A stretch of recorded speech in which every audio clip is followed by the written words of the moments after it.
उपस्थित परम सौभाग्यशाली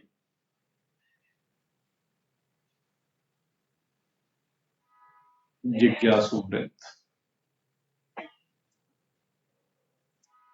कल भगवान श्री कृष्ण से हम उस संत के लक्षणों की जानकारी प्राप्त कर रहे थे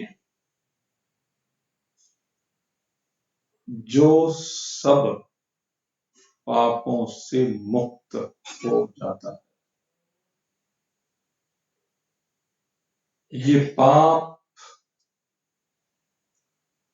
जो व्यक्ति को सुख से जीने नहीं देते। भगवान कहते हैं भुंजते ते त्वघम पाप ये पचन्त आत्म कारणा।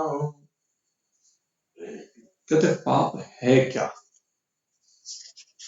जिसके कारण से यह जीव कभी सुख को प्राप्त नहीं होता। ये पाप जो इस जीव को सदा दुख देते रहते हैं। कहते हैं पाप सबसे बड़ा ये है जो अपने लिए जीवन को जीता है। जो भी सामग्री भगवान ने हमें प्रदान की है, स्वार्थी व्यक्ति उस सामग्री का उपयोग केवल अपने लिए करता है। वो जो अन्न उसको प्राप्त होता है उसको अपने लिए पकाता है। भगवान ने दिया तो दूसरे के लिए है, लेकिन खाता ये स्वयं है, पकाता ये स्वयं के लिए है। जबकि भगवान कहते हैं कि जो तुझे दिया है वो दूसरों की सेवा में लगा। इस संसार में पाप क्या है? भगवान कहते हैं इस संसार में छोटे से छोटे अंश को भी, इस संसार के छोटे से छोटे अंश को भी अपना मानना, ये सबसे बड़ा पाप है। यहां पर तेरा कुछ भी नहीं है और इसमें से किसी को भी तू अपना मानता है, यही तेरा सबसे बड़ा पाप है। वह चाहे संसार के पदार्थों की बात हो, चाहे इस शरीर के अंगों की बात हो, शरीर के अवयवों की बात हो, इस शरीर के रोम को अपना मानना। क्यों भाई, रोम हो क्या? किस काम के हैं ये रोम? शरीर से काटो, घृणा हो जाए। इस शरीर में इस चमड़ी को अपना मानना, और ये जो चमड़ी की परत इस शरीर के ऊपर चढ़ी हुई है, इसके नीचे किसी को भी देख लेना प्राणी को, ऊपर की चमड़ी के रंग भिन्न हो सकते हैं,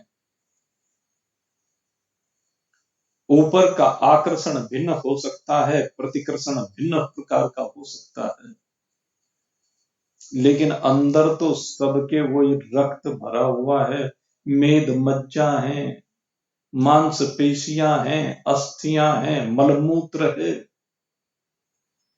अंदर सबके भरा हुआ है। और जो भरा हुआ है सारा घृणित है। जो तुम खाते हो उससे यह सब बनता है।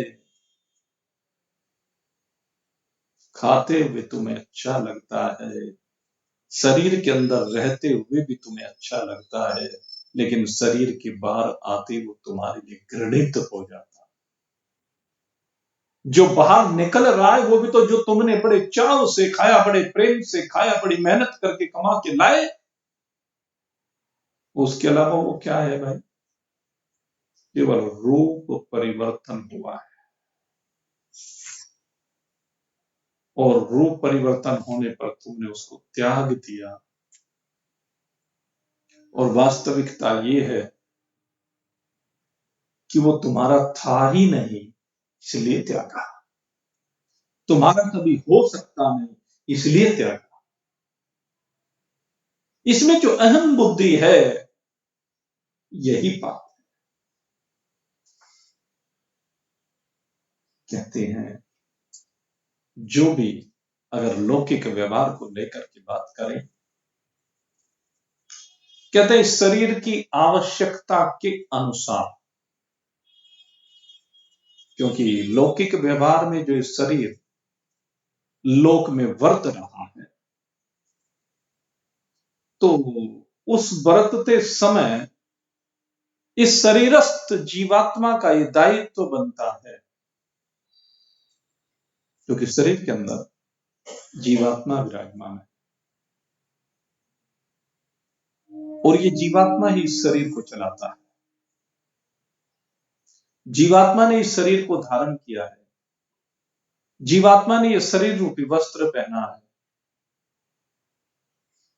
कुछ समय के लिए, क्योंकि कुछ समय के बाद तो त्याग नहीं है, निश्चित रूप से छोड़ देना है। तथा देहांतर प्राप्त, देह का अंत होने पे छूट ही जाता है सबका, किसी के साथ जाने वाला है नहीं। लेकिन कहते हैं जब तक ये शरीर यहां पर दिखाई दे रहा है, यहां पर बरत रहा है, यहां लोक में व्यवहार कर रहा है, तब तक इसकी आवश्यकता के अनुसार, शरीर की आवश्यकताएं क्या है? कहते हैं शरीर को अन्न चाहिए, शरीर को जल चाहिए, शरीर को वस्त्र चाहिए, शरीर को औषधि चाहिए, शरीर को रहने के लिए मकान चाहिए, और शरीर को रहने के लिए संबंधी भी चाहिए। अकेले नहीं रह सकता शरीर, एक समाज में रहता। तो कहते हैं जो शरीर की आवश्यकताएं हैं, उन आवश्यकताओं के अनुसार इस शरीर को वो वस्तुएं उपलब्ध कराना, और उपलब्ध कराते हुए कहले इसमें कोई आलस्य ना करे, इसमें कोई प्रमाद ना करे। लेकिन एक चीज का ध्यान रखे, कहते जब शरीर को सामग्री उपलब्ध कराई, तो सामग्री भोग के लिए ना हो, योग के लिए हो, शरीर के जीवन के लिए हो, प्राणों का संचरण चलता रहे इसलिए हो, भोग नहीं, जीव का स्वाद नहीं, दूसरे का अहित नहीं, दूसरे का भाग नहीं। इन सब बातों का ध्यान रखना आवश्यक है, और जो इन सब चीजों का ध्यान रखते हुए शरीर की आवश्यकता के अनुसार इस शरीर को वो सामग्री प्रदान करता है, कहते हैं ये भी शरीर की सेवा ही करता है। शरीर को दूसरा समझ करके उसकी सेवा होती है, जैसे दूसरे प्राणी की सेवा होती है ऐसे शरीर की सेवा होती है, जैसे दूसरे प्राणी दूसरे हैं ऐसे शरीर भी दूसरा है, इसकी भी सेवा करना ये भी कर्तव्य है। तो इस शरीर की सेवा करना, इस शरीर के संबंधियों की सेवा करना, ये भी कर्तव्य है, लेकिन भोगों में नहीं डूबना, इन पदार्थों से ममता आसक्ति न करना, इस शरीर को इस प्रकार से यथा योग्य पूर्ति करते रहना, ये कर्तव्य है। भगवान कहते हैं जो कर्तव्य का पालन नहीं करता है तो ये संसार कर्म प्रधान बनाया है। और अपने कर्मों का फल सबको भोगना पड़ता है।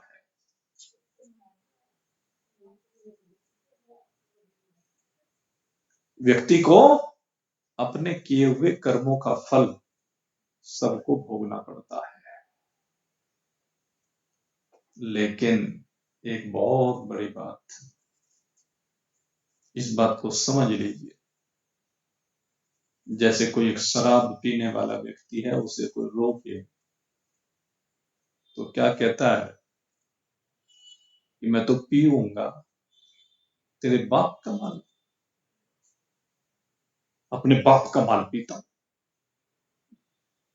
तेरे से मांगता हूं।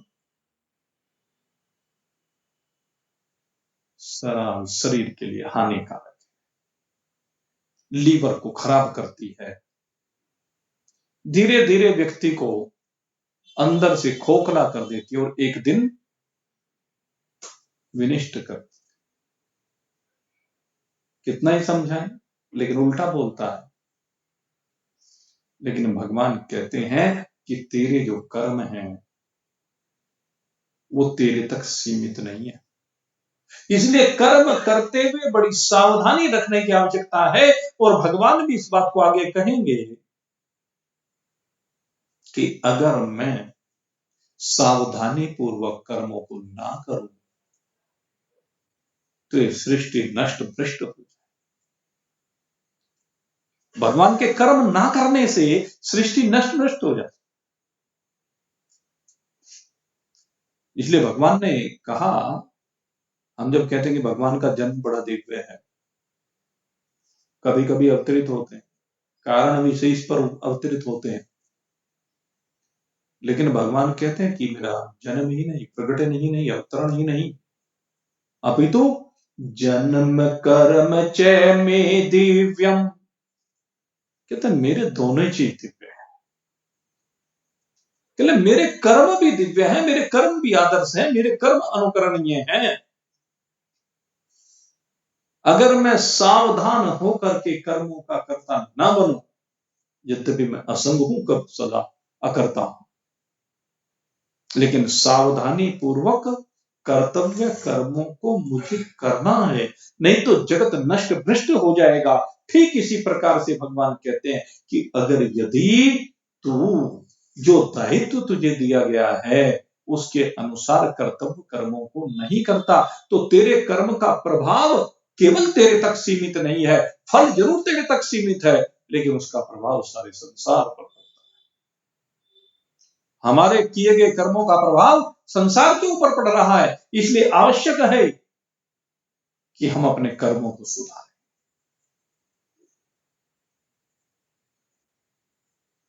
हमारे कर्म संसार के लिए प्रेरणा होते हैं, हमारे कर्म संसार के लिए दर्पण के समान होते हैं, हमारे कर्म संसार को राह दिखाने वाले होते हैं। यत यत चरति श्रेष्ठ तत्तते वितर्क यत प्रमाणम कुरुते लोकस्तदनु। कहते जैसे जैसे महान पुरुषों के कर्म होते हैं ना, महान पुरुषों को बड़ी सावधानी से कर्म करना होता है। महान पुरुषों को हर जगह पर अपने कर्मों को बड़ी सावधानी के साथ, क्योंकि उनकी देखा देखी संसार वैसे ही कर्म करता है, वही प्रमाण रूप में स्वीकार किए जाते हैं। इसलिए महान पुरुषों के जो कर्म हैं उनके ऊपर सबकी नजर होती है। महान पुरुष के खाने पर सबकी नजर होती है, महान पुरुष के पहनने पर सबकी नजर होती है।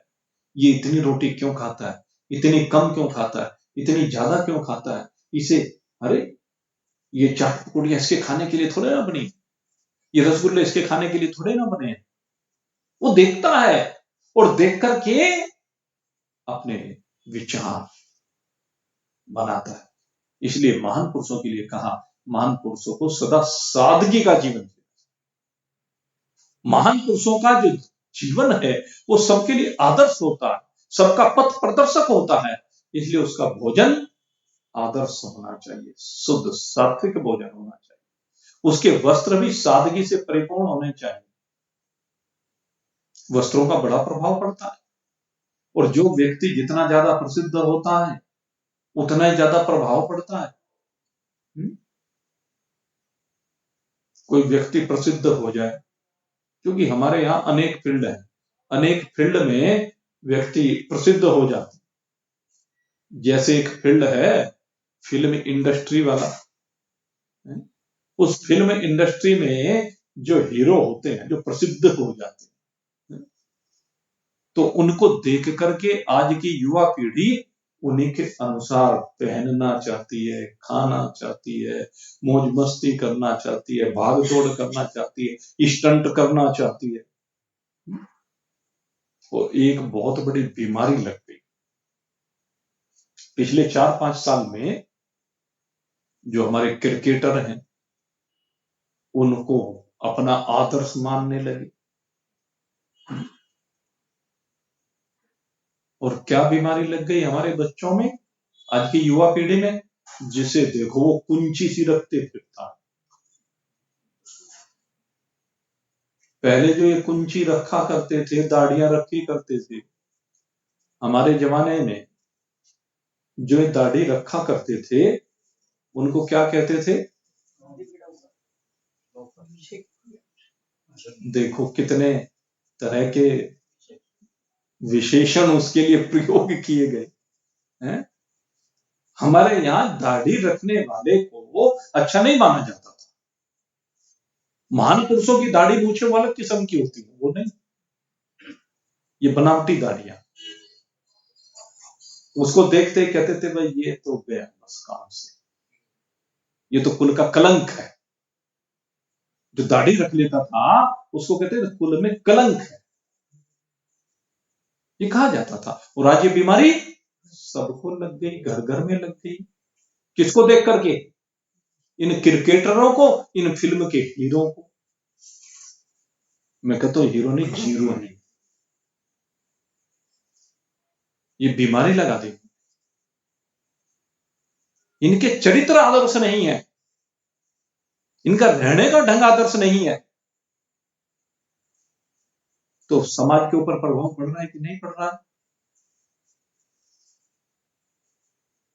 जब दूल्हा तैयार होके जाता था विवाह के लिए, तो बिल्कुल चेहरे को साफ सुथरा करके जाता था, है? और अब बीमारी लग गई। समाज में कई जगह तो इस चीज का बहिष्कार भी होना प्रारंभ हो गया। हमने पढ़ा, कहने लगे क्या बीमारी लग गई, तो किसका बहिष्कार करो? शर्त रखो कि जब कहीं विवाह शादी होगी तो लड़का ये दाढ़ी रख करके नहीं आएगा, क्लीन से, उसी स्थिति में आएगा। ऐसा होना चाहिए, ऐसा समझाना चाहिए, अपने बच्चों को कहना चाहिए। जिसको आप कह सकते कम से कम उसको तो कहिए, उसको टोकिए। आपका कहने का फर्ज है, कोई माने या ना माने वो अलग बात है, लेकिन मानते भी हैं। अगर कहेंगे तो मानेंगे, नहीं कहेंगे तो कौन मानेगा, कौन सुनेगा? एक सही गलत का मालूम ही नहीं होगा, हमारे बताने का फर्ज है। तो कहते हैं आपके कर्मों का सीधे सीधे प्रभाव पड़ता है। जिन घरों में मांस भक्षण होता है उनके बच्चे अपना आप खाना सीख जाते हैं। प्रभाव पड़ा कि नहीं पड़ा? जिन घरों में सुबह माँ बाप उठ करके बेड टी नहीं पीते, बिना स्नान किए कुछ खाते पीते नहीं है, क्या उनके बच्चों के ऊपर उस बात का प्रभाव नहीं पड़ेगा? क्या वो उनको देख करके नहीं सीखेंगे?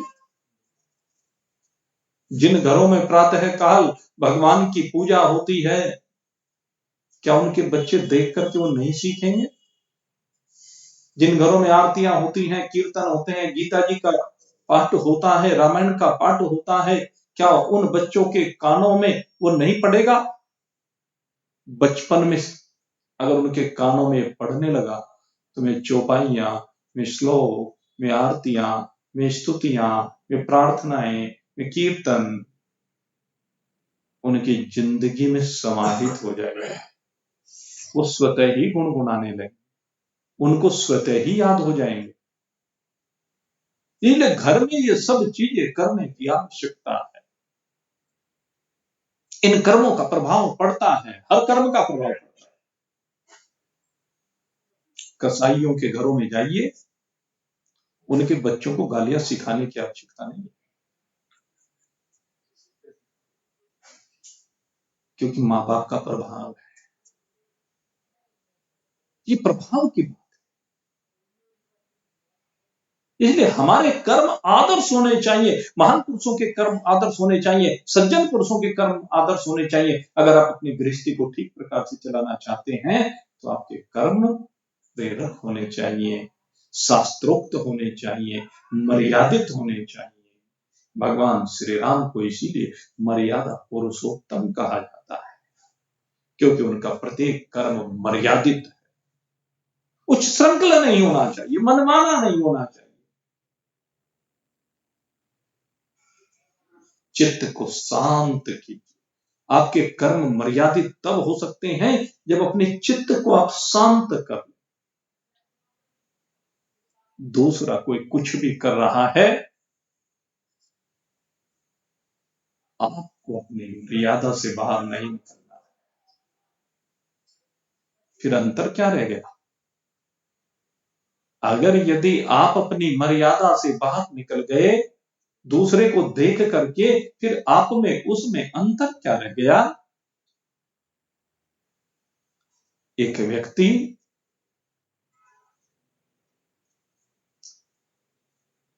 अपने पड़ोसी से जलता था, उसकी प्रतिष्ठा को देख करके, उसके मेलजोल को देख करके, उसके कर्मों को देख करके जलता था। और एक दिन तो उसने क्या काम किया, सुबह पहले प्रथा थी कि सब अपने घरों में झाड़ू लगाते थे, घर की गंदगियां साफ करते थे, झाड़ू लगाते, पोछा लगाते, धोते थे, बल्कि पहले तो सिस्टम नहीं रहा। खूब अच्छी तरह से साफ सफाई करके तब नहाना धोना होता था। तो जो कूड़ा होता था वो बाहर कूड़े पर डाल देते। अब आज उसने क्या किया कि जितना भी कूड़ा था वो कूड़े को एक जगह पर इकट्ठा किया और इकट्ठा करके पड़ोसी के दरवाजे पे रख दिया। अब खैर, अब रख दिया, आप सोच के देखो, आपके घर के बाहर अगर कोई कूड़ा डाल दे तो आपको कैसा लगेगा? स्वाभाविक है किसी को अच्छा नहीं। और स्वाभाविक है कि किसी के इस कर्म को देख करके क्रोध आ जाए और क्रोध में आकर के झगड़ा भी हो जाए। लेकिन वो सज्जन व्यक्ति था, उसने देखा, लेकिन उसकी ईर्ष्या का उत्तर ईर्ष्या से नहीं था। उसके यहां बड़ा सुंदर बाग था, आम का मौसम चल रहा था। आज बाग में गया और बाग में जाकर के बड़े मीठे मीठे सुंदर आम लेकर के आया, और जिस पात्र में वो कूड़ा रख करके गया था उस कूड़े को तो कूड़े पर डाला और उस पात्र में उसको अच्छी तरह से मांज धो करके साफ किया और साफ करके आम भर करके उसके दरवाजे पर रखा। अब आप चिंतन कीजिए, एक व्यक्ति कूड़ा डाल करके आया दूसरे के पड़ोसी के यहां पर, तो उसका प्रभाव क्या पड़ेगा समाज पर? और जिसके यहां कूड़ा डाला गया उसकी मर्यादा को देखिए, उसके संयम को देखिए, उसके धैर्य को देखिए, और उसके बदले में आम रख करके आया। पड़ोसी ने देखा, सर्व से सिर झुक गया। झुकेगा कि नहीं झुकेगा? कि तूने इसके लिए क्या किया? तूने इसकी राह में गंदगी बिछाई और इसने तेरी गंदगी को साफ करके तुझे सुंदर फल प्रदान किए, तो उसका प्रभाव उस बुरे व्यक्ति पर भी पड़ गया। कहते फल तो उसी को मिलना, गंदगी डाली तो उसका फल जरूर मिलेगा, लेकिन उसके इस कर्म का प्रभाव क्या पड़ा, विषय यह है। इसीलिए कहते हैं आपका हर कर्म आदर्श होना चाहिए। अपने मन के कूड़े को साफ कीजिए। सबसे जरूरी भगवान कहते हैं कि मनुष्य को अपने मन का कूड़ा समाप्त करना चाहिए। गलती दूसरा कर रहा है, व्यवहार दूसरे का खराब है, व्यवहार पड़ोसी का खराब है, व्यवहार देवरानी जेठानी का खराब है, तू क्यों परेशान है? कटु वचन गालियां दूसरे ने दी है, तू क्यों परेशान है? सबसे बड़ी बात यह है उसने दी, उसके पास जो चीज थी उसने दे दी। अब तेरे ऊपर निर्भर करता है तू उसको ले या ना, या ले तो किस रूप में ले तो कितने समय तक ले, कितने समय तक उसे अपने पास रखे, कितने समय तक उसका स्टोर करके अपने जहन में रखे, ये तो तेरे ऊपर निर्भर है ना। बचपन में कही गई किसी के द्वारा कोई बात, कोई कटाक्ष बुढ़ापे तक अंदर रखेगा क्या? वो रोज तुझे जलाएगा। कैसे शांत होगा तू? अरे अगर पुरानी बातों को अंदर घुसाए रखेगा तो कैसे शांत हो जाएगा? तेरे जीवन में फला समय पर, फला जगह पर, फला व्यक्ति ने फला कर्म किया होगा, हो गया, छुट्टी। कब तक इस खोपड़ी को खराब कर रहा है? कब से कर रहा है और कब तक कर रहा है, कब तक करता रहेगा? रोज जो खाता है उसे अगले दिन भूल जाता है, तो इसे भी भूल जाना है। ये भी तो भोजन ही है ना, ये भी भोजन है। जो तू कर रहा है, जो तू कर चुका है, न जाने कि कब का किया हुआ है, लेकिन जो पचा के नहीं दे रहा, भूल जाना इसे। इतना सब कुछ भूल गया, इतने प्रवचन भूल गया, इतने सत्संग भूल गया। कल हमने आपको क्या सुनाया, आपके याद है क्या? भूल जाते हो। यहीं का पल्ला झाड़ के बहुत से लोग यहीं चले जाते हैं, बहुत से ले जाते हैं शोधन करने के लिए, ग्रहण करने के लिए, मर्यादित जीवन जीने के लिए, कर्तव्य पथ पर अग्रसर रहने के लिए, अपना स्वरूप बोध करने के लिए। और बहुत से पल्ला झाड़ के चले जाते हैं। अरे जब तू इतने बढ़िया माल का पल्ला झाड़ देता है, भरा हुआ पल्ला झाड़ सकता है, तो उस कूड़े कचरे को क्यों संभाल के रखा हुआ है?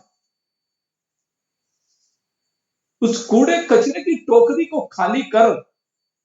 ये जो तेरा हृदय है इसमें बहुत भरा हुआ है, और तेरी बीमारी का सबसे बड़ा कारण यही है, क्योंकि ये रोज कूड़ा कचरा तुझे जलाता है, गलाता है, गंदगी फैलाता है तेरे जीवन में, दुर्गंधित करता है तेरे जीवन को। इस कूड़े को निकाल करके बाहर कर। जब तक इस कूड़े को निकाल करके बाहर नहीं करेगा ना, तब तक तुम महान नहीं बन सकता। तब तक मुच्यन्ते सर्व किल विषय। यज्ञ शिष्टाशिना संत है, उसी संत को ये यज्ञ का अवशिष्ट मिलता है, जो मुक्त हो जाता है इन कलमशों से, इस कूड़े कचरे से, और वो तू है। वो तू है जो मुक्त हो सकता है, कोई दूसरा मुक्त होने वाला नहीं, तू जरूर मुक्त हो सकता है।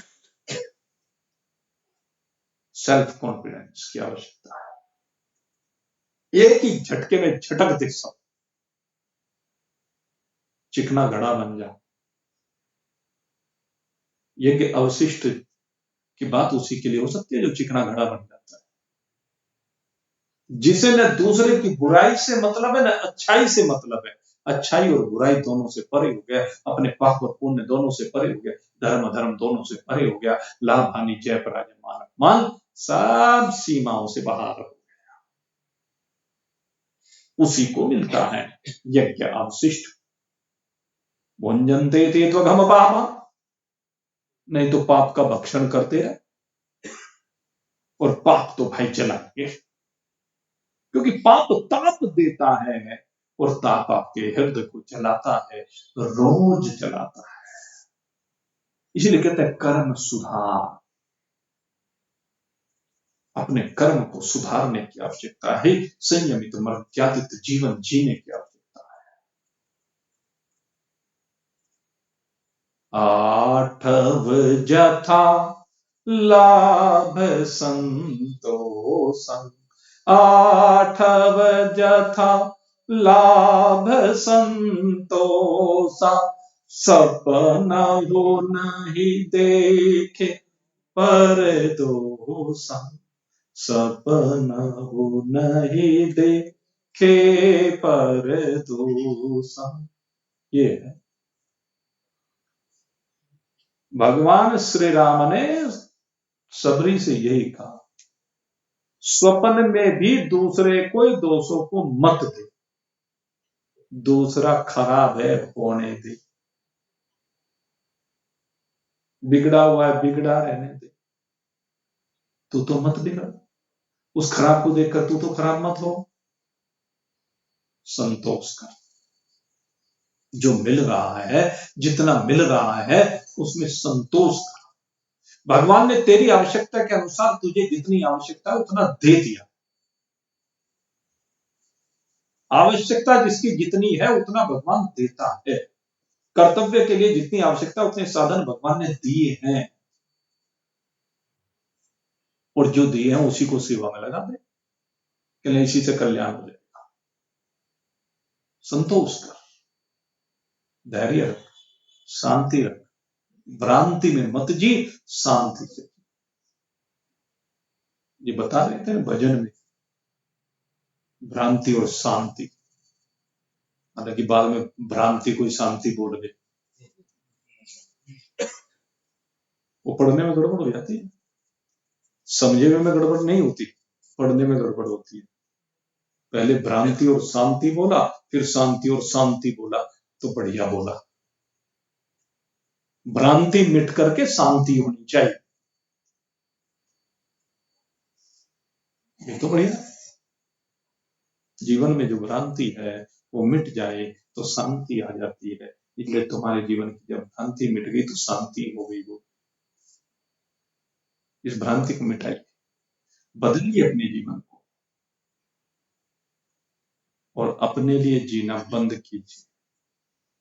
तुम सबकी सेवा करने के लिए आए हो, तुम विरोधी की भी सेवा करने आए हो, तुम शत्रु की भी सेवा करने आए हो, तुम दुष्ट पापी की भी सेवा करने आए हो। हम क्यों करें?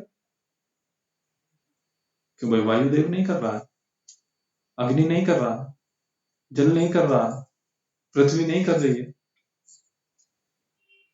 पृथ्वी कहती है कि ये दुष्टों में तुम्हें रहने के लिए स्थान नहीं दूंगी, कहा क्या कभी? जल ने कहा, नदी ने कहा कि मैं तुम्हें पीने के लिए पानी नहीं दूंगी। सूर्य ने कहा कि मैं तुम्हें अपना प्रकाश नहीं दूंगा, अपनी ऊष्मा नहीं दूंगा, ऊर्जा नहीं दूंगा, कहा कभी?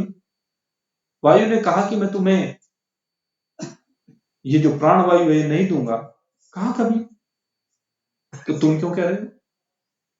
प्रेरणा लीजिए, इन देवों से प्रेरणा लेने की जरूरत है। तुम्हारा जो भी कुछ है सब सेवा के लिए है, दुष्टों की भी सेवा करते जाओ, करते जाओ।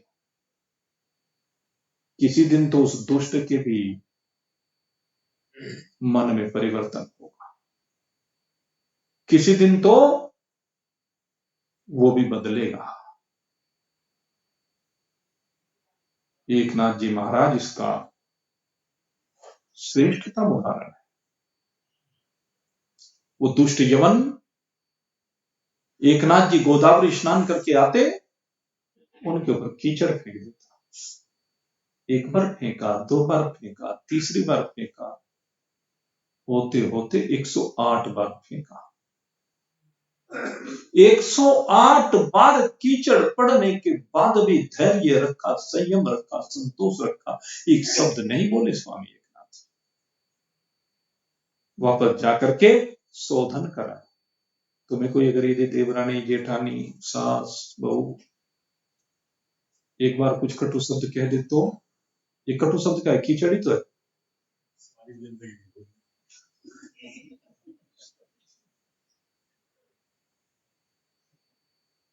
तभी एक का जवाब 2 से दोगे। गारी आवत एक है, उलटत होय अनेक।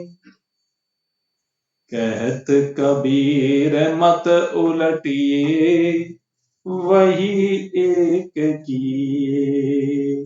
कैसा लगा? कबीर की बात कैसी लगी? अच्छी लगी? करते हो ऐसा? इसीलिए तो कबीर नहीं बन सकते।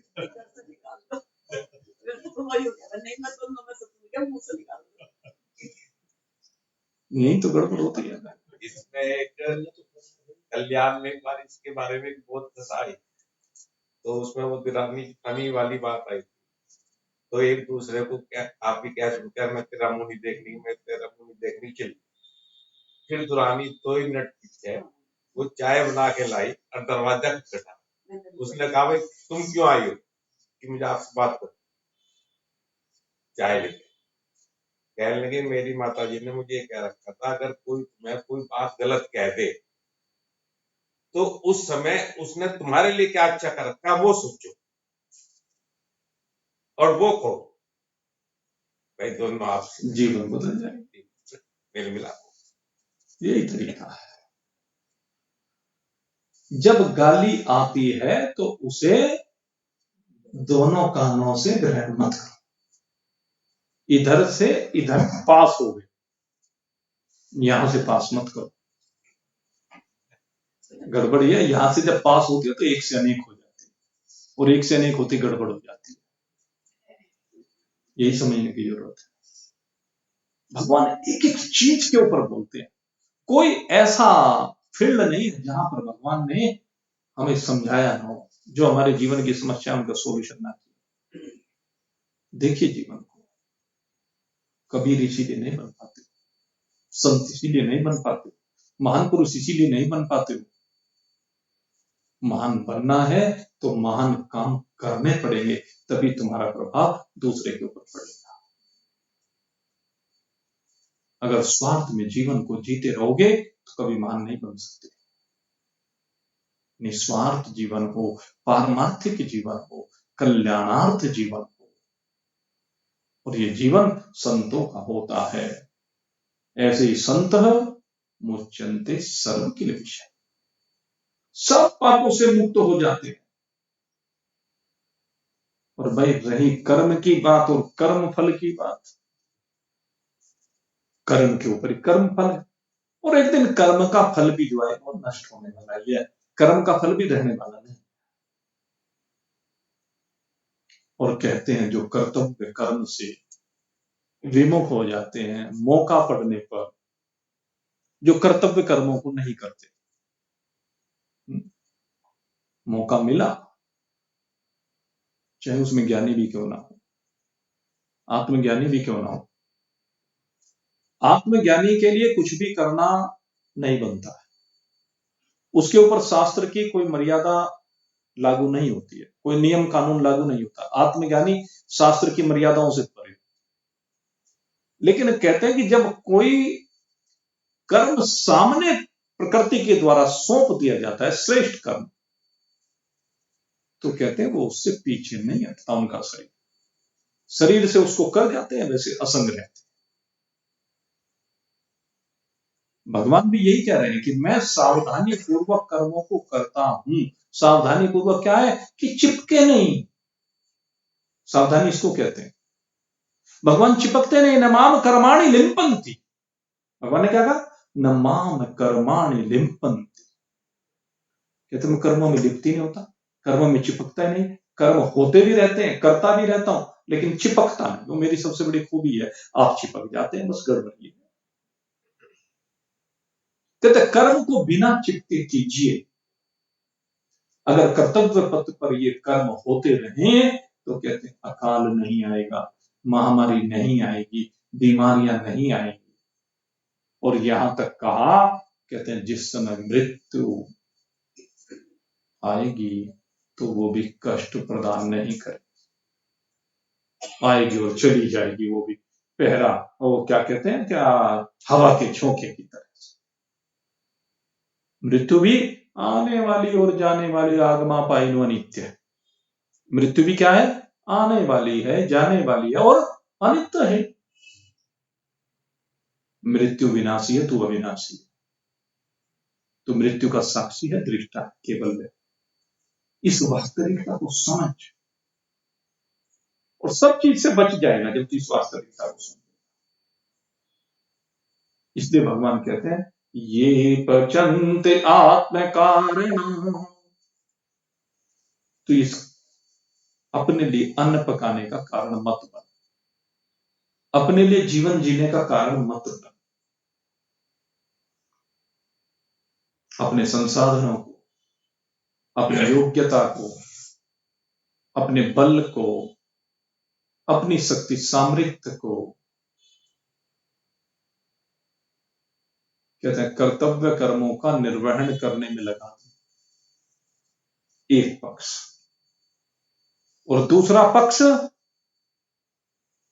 इन सब शक्ति सामर्थ्य बल को अपने स्वरूप का बोध प्राप्त कराने में लगा दे, करने में लगा दे। कराने की बात तो किसी किसी में होती है, क्योंकि बोध करना और कराना दोनों में अंतर है। वैसे तो हकीकत यह है कोई करा भी नहीं सकता, लेकिन क्या है कि जो महान पुरुष होते हैं, जो गुरु लोग होते हैं, जिन्होंने अपने स्वरूप का बोध प्राप्त कर लिया,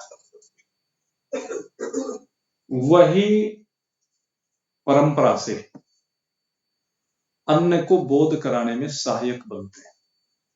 एवं परंपरा प्राप्त एवं राज ऋषि विदु,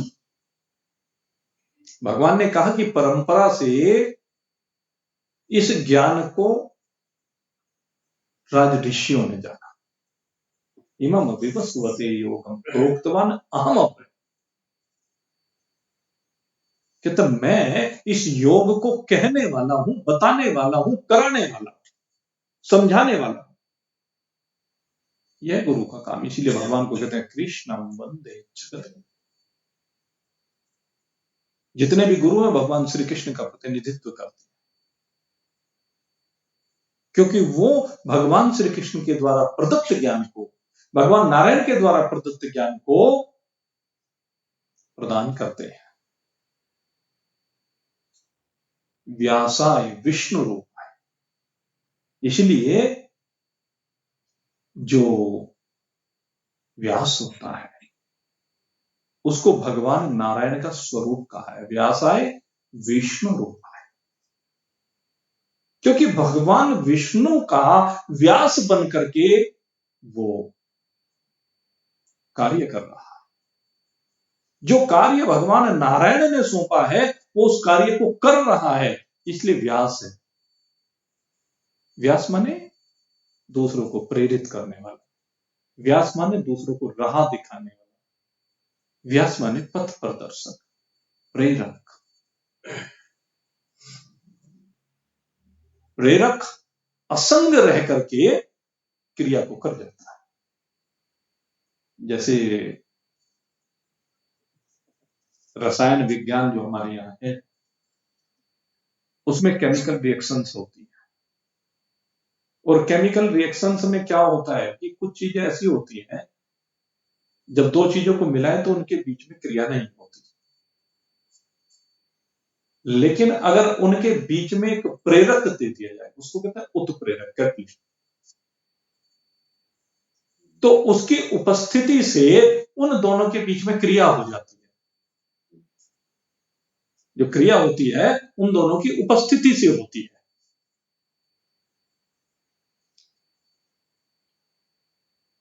यद्यपि वो जो प्रेरक होता है वो क्रिया कराने के बाद फिर भी जो का तो रहता है उनसे अलग हट जाता है। जैसे एक दृष्टांत आता है, आपने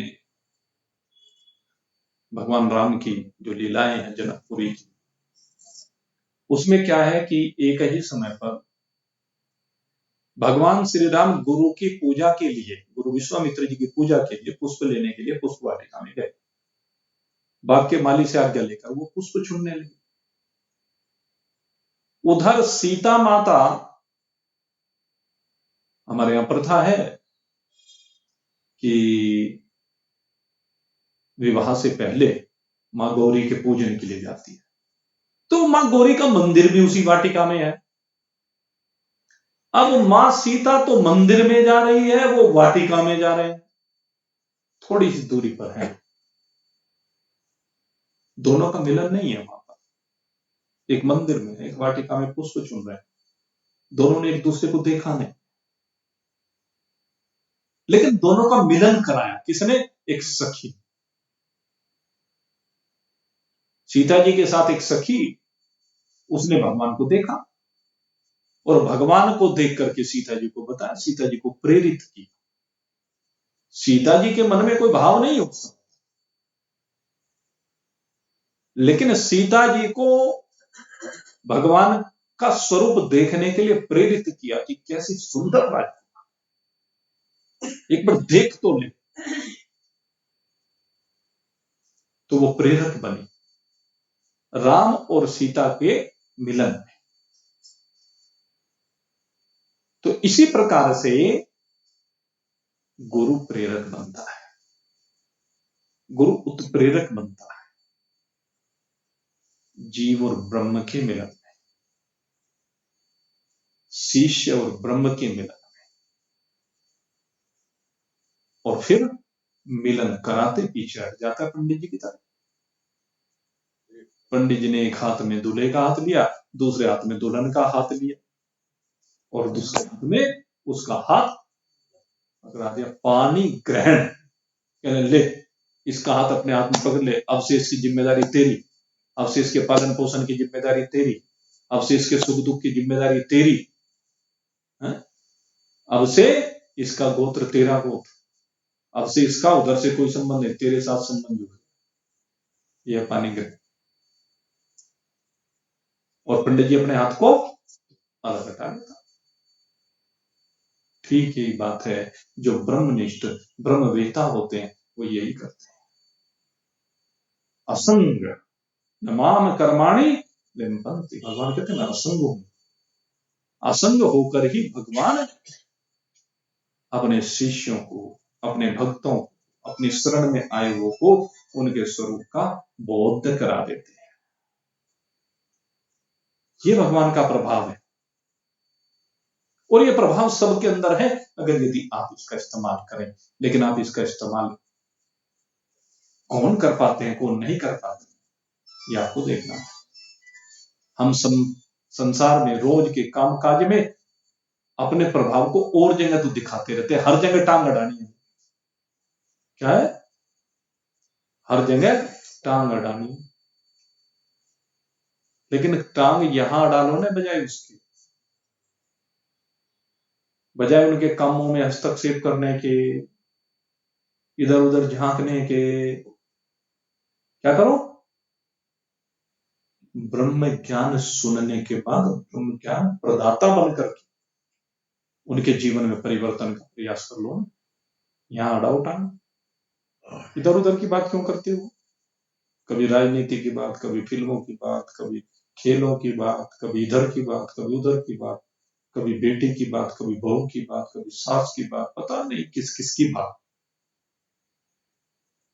हमारे गुरुदेव का आग्रह है, इन सब की बातों को छोड़ो और चर्चा करनी है तो केवल एक ही विषय है, और वो विषय तू है। अपने सिवाय क्या भला चर्चा विषय कहूं, अपने में आकर या अपने में आकर या शांत हो रहूं, शांत हो रहूं। अपने में आकर के आप शांत होकर के रहिए, यही आज का उपदेश। शांत होने की कला सीखिए, अपने पाप ताप को मिटाइए, अपने मन के विकारों को मिटाइए, मन के कूड़े कचरे को धोकर के साफ कीजिए और असंग हो जाइए। अपने वास्तविक स्वरूप को पहचानिए कि मैं शुद्ध सच्चिदानंद घन ब्रह्म हूं, मेरी वास्तविकता शुद्ध सच्चिदानंद घन ब्रह्म है। इस वास्तविकता को समझिए और आनंद मनाइए। इन्हीं शुभ भावों के साथ आज का सत्संग यहीं पर अवसान को प्राप्त हो रहा है, और कल माता अन्नपूर्णा का जो प्रसाद हर द्वादशी को जो कार्यक्रम चलाया है वह होगा भाई कल 12 बजे लाला जी की दुकान के बाहर, वहां जैसे हर बार करते हैं, तो वहीं पर इस प्रसाद का वितरण ठीक 12 बजे प्रारंभ किया जाएगा। सभी लोग सादर निमंत्रित हैं भाई। बोलिए सच्चिदानंद भगवान की